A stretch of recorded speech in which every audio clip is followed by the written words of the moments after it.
Hey everyone, I'm back, and today we're going to be talking about Death Race 2000. And this movie came out in 1975, and I've never seen this movie before.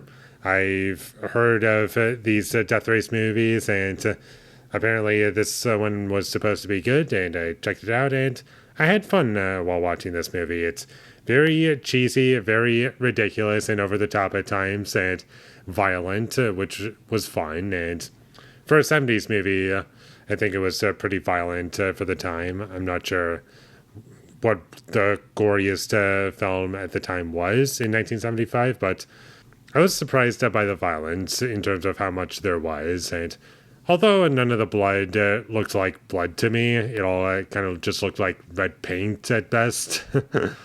It was still fun to watch, and I did like the comedy in this movie. I thought it was pretty funny, honestly. Just like watching the absurdism of this concept and just having a goofy tone along with it. And the fact that it's about a race, but the goal is also to kill pedestrians to score points. I think that's just a really goofy concept, and the points are determined by the age of the person that you kill. I just think that's so funny. And I did kind of like the commentary that the movie was making. And there's charm to the movie for sure. And this movie was made on a $300,000 budget. And I believe that was the same budget as the original Halloween from 1978, which was only a few years later. But still. And I'm also not sure if that's adjusted for inflation or not. But I think that's around the same budget, at the very least. I did like seeing David Carradine in this movie. I thought he was fun to watch, and Sylvester Stallone, he was bringing a lot of campiness to this film, just with his character and the things that he's required to do, or at least asked to do. It's just pretty funny to me. And you could definitely tell how cheap this movie is at points, but when it does look cheap, they don't really focus on those scenes all that much. Like, there's some really obvious visual effects in this movie that just looked like garbage to me.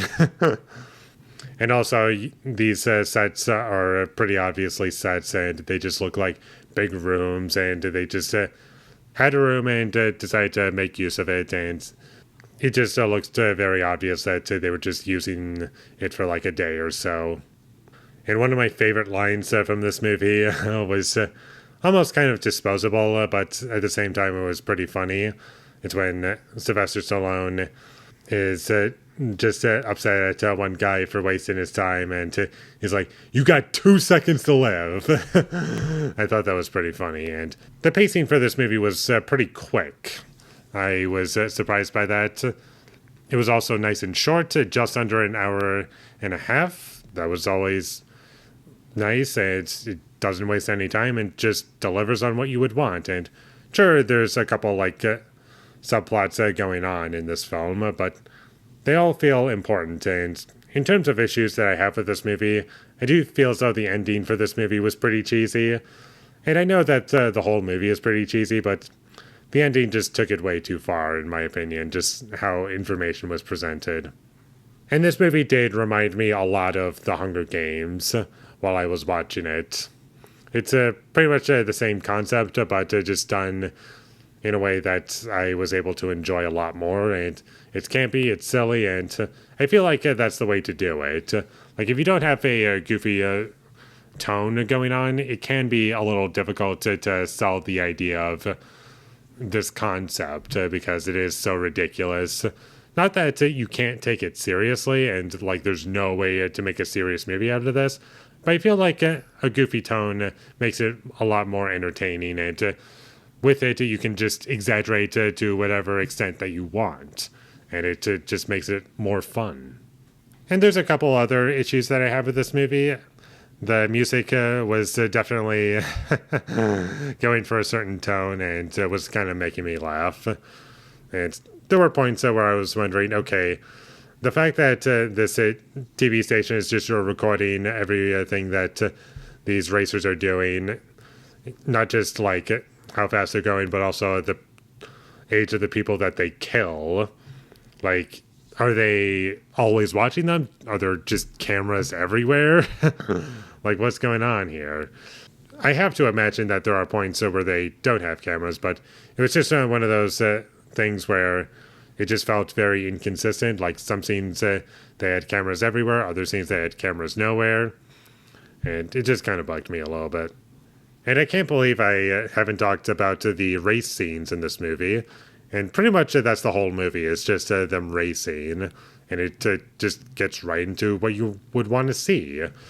And they start racing within like 10 minutes of the movie. And it's just that, a lot of fun. And sure, there are breaks in between the racing so you can develop the characters and have a little bit more going on. But in terms of what you would want to see, I do feel as though this movie delivers, and I just enjoyed this movie a lot, and I would definitely recommend that you check it out.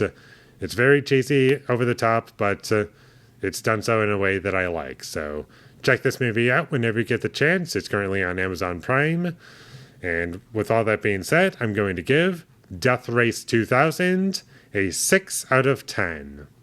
Thank you for watching my videos. As always, if you enjoyed this review, be sure to leave a like and comment down below your thought of Death Race 2000 and my social media links. They will all be in the description, so follow me there.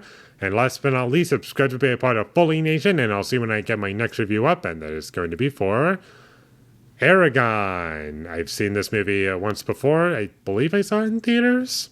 Not too sure about that. I feel pretty confident that I saw it in theaters, and then I haven't seen it since. It's been almost 20 years. So look forward to that, but until I get that up, thank you for watching and have a great day.